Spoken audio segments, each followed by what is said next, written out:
Oi pessoal, tudo bem? Sejam bem-vindos a mais um vídeo do nosso canal Cirurgião Plástico Sensato. Bom, antes de começar o vídeo, eu queria pedir a vocês que se inscrevam no nosso canal para continuar recebendo aí os vídeos, as atualizações sobre esse mundo da cirurgia plástica e da medicina estética. E esse vídeo, curtam, se gostarem. Vai ser um prazer estar falando com vocês mais uma vez sobre hoje um assunto relacionado à cirurgia. Bom, o assunto do nosso vídeo hoje é algo que tem sido muito recorrente, muito comum nos consultórios, que é aquela menina que chega, doutor, eu quero o meu colo das mamas bem marcado, bem definido. E isso é uma coisa que a gente percebeu que vem se alterando, se modificando ao longo dos tempos. Nesses últimos 10 anos ou mais, não era tão comum esse tipo de solicitação. E hoje tem sido cada vez mais presente no nosso dia a dia as mulheres solicitarem esse tipo de colo muito marcado.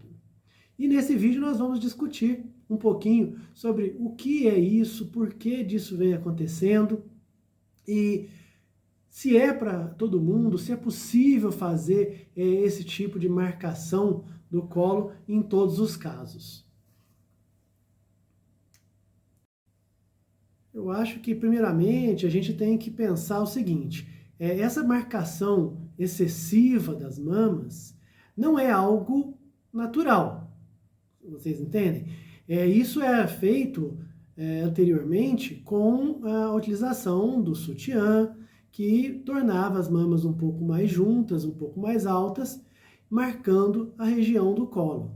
Naturalmente, as mamas elas não têm esse grau de definição e nem são tão altas aqui nessa parte superior. Nós chamamos esse local de polo superior. Então, isso não é uma coisa natural. O que a gente vê hoje em dia é que, como a evolução das técnicas cirúrgicas acabou por possibilitar esse tipo de situação em alguns casos, a mídia, a internet, de uma maneira geral, difundiu muito esse tipo de situação e isso acabou por fazer com que as pessoas solicitassem cada vez mais esse tipo de marcação do colo. Mas como a gente vai ver logo a seguir, essa situação, esse colo muito marcado, não é para todo mundo, gente. Não é possível fazer isso para todos os casos. E nós vamos ver o porquê disso. Então, e basicamente, esse tipo de solicitação vem nas cirurgias onde são utilizadas as próteses de silicone. Então é importante a gente dividir dois grandes grupos de cirurgia com prótese de silicone.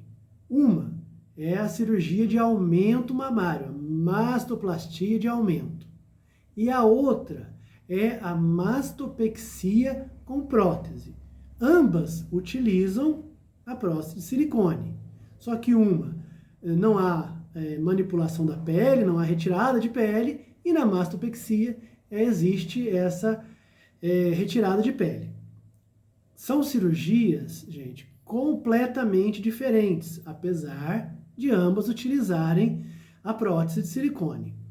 E como são cirurgias diferentes, é possível obter resultados diferentes. O que é possível numa mastoplastia de aumento simples, nem sempre vai ser possível numa mastopexia com prótese. E isso tem que ficar muito claro. São cirurgias diferentes e não dá para a gente exigir o mesmo resultado em ambas as cirurgias.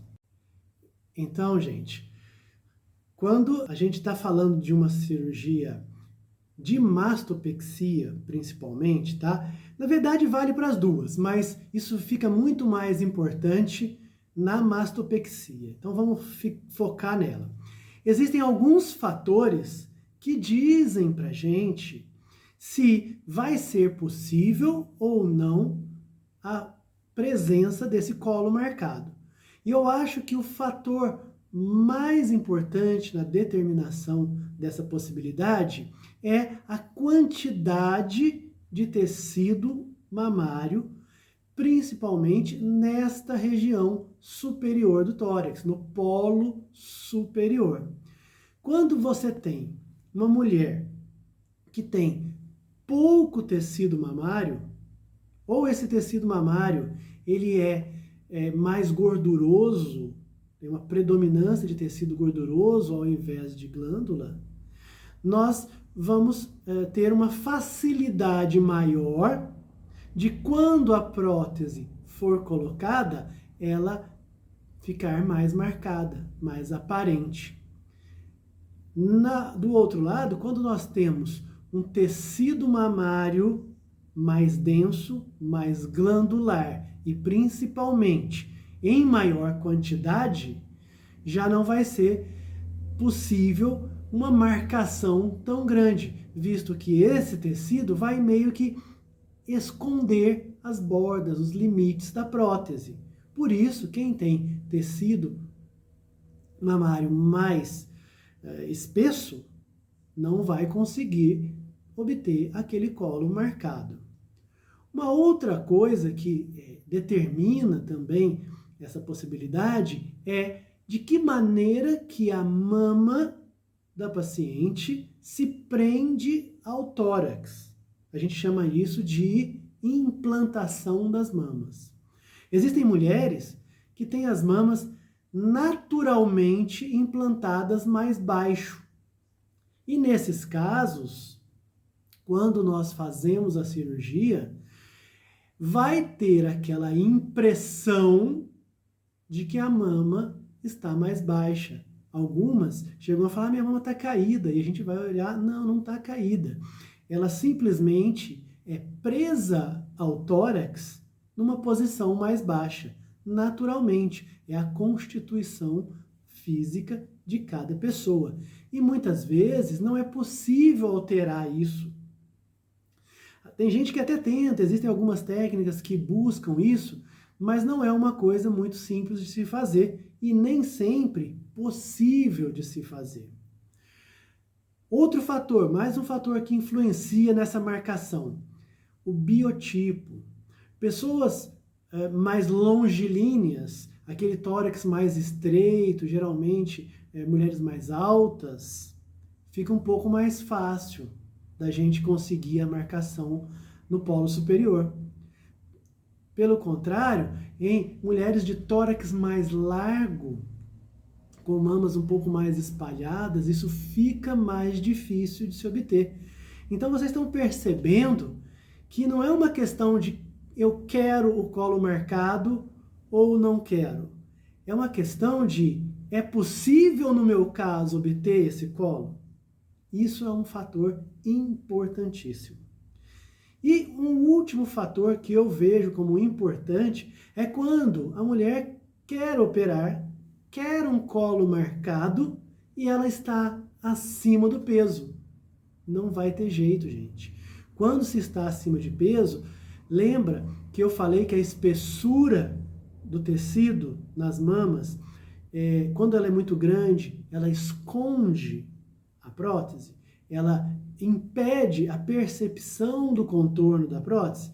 Então, quando a pessoa está com sobrepeso, está acima do peso, não é legal, não é possível de se fazer essa marcação. Aí, nesse caso, o correto seria perca o peso antes e daí, a partir daí a gente planeja uma cirurgia onde é possível a gente conseguir essa marcação mais intensa, vamos dizer. Legal, agora a gente já viu os fatores que determinam a possibilidade de um colo marcado, então é legal a gente falar também sobre a questão de durabilidade. Qual a durabilidade de um resultado em cirurgia de mama, principalmente com esse colo marcado? Bom, acho que a primeira notícia ruim que eu tenho que dar para vocês é a questão que nada dura para sempre, infelizmente. tá? Mesmo com as técnicas onde nós fixamos as próteses em um local mais elevado, existem técnicas hoje em dia que deixam as próteses um pouco mais estáveis. Isso não impede, apesar de retardar o processo, mas não impede que essas mamas e próteses venham a cair no futuro. E isso vai depender de uma série de fatores. Vou falar alguns deles. O primeiro é o tamanho. Porque a gente sabe que em toda mama, seja ela operada ou não, com silicone ou não, toda mama vai cair, tá certo?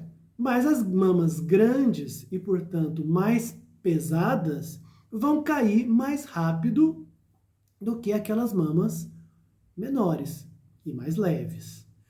Então, acho que um primeiro caminho, uma primeira dica, se a gente quer uma durabilidade maior da mama, é não exagerar no tamanho. Ou, se a gente optar por um peso maior, por um tamanho maior, saber que a durabilidade desse resultado estará comprometida. Um segundo ponto que influencia na durabilidade é a variação de peso. Tanto para mais quanto para menos. Eu sempre digo para os meus pacientes que você deve estar o mais próximo possível do peso onde você gosta de estar no momento da cirurgia. Se você gosta de ser mais cheinha, estar um pouco acima do peso, não tem problema nenhum. A gente vai planejar a cirurgia baseado naquela situação. Mas o que acontece se você, depois da cirurgia, resolver perder peso? Certamente, o tecido mamário vai se reduzir, consequentemente, vai sobrar pele e a mama vai cair. Então, por isso que quando a gente fala, não, perde peso antes da cirurgia, não é que a gente está querendo ser chato, não é que a gente está indo contra o seu sonho. A gente quer, pelo contrário, a gente quer te entregar o melhor resultado possível. Então, a gente está buscando as condições ideais, as melhores condições possíveis. Um outro fator que vai mais ou menos nesse caminho também é a gestação. Então, se após a cirurgia a mulher engravida, tem lá a sua gestação, amamenta, com certeza algum grau de prejuízo ao resultado vai existir. Tá? Não é proibido nem causa algum problema a gestação após a cirurgia, de maneira alguma. Porém, em termos de resultado, haverá certamente um prejuízo. Então, esse planejamento do melhor momento para a cirurgia, importantíssimo de ser feito previamente. Você pensa, vou engravidar daqui a 1 ano, vou fazer cirurgia agora? De repente, não é o melhor momento. Por quê? Quando a cirurgia já estiver chegando naquela fase mais estável, as cicatrizes já mais discretas, a mulher engravida, pronto. A partir daí nós vamos ter uma perda de resultado. Então é legal planejar. E tudo isso que eu falei, esses fatores de durabilidade, influenciam ainda mais na questão que é o ponto desse vídeo, que é a marcação do colo. Né? Se você quer um colo marcado e se você tiver algum desses fatores que fazem a mama cair mais rápido, essa marcação do colo também vai ser perdida. Tá certo? Então, pessoal, acho que com todas essas informações a gente acabou respondendo que ter o colo marcado em uma cirurgia de mama não é um resultado que é possível para todo mundo. Como a gente viu, vai depender de um monte de coisas. Só que isso, gente, não ter o colo marcado não impede da mama ser uma mama bonita. Existem uma variedade enorme de possibilidades de mamas belas. que não precisam necessariamente ter o colo marcado. A gente não deve se prender a esse padrão que vem surgindo na internet nos últimos tempos, de que só é bonito quando a mama tem o colo marcado. Isso não é verdade.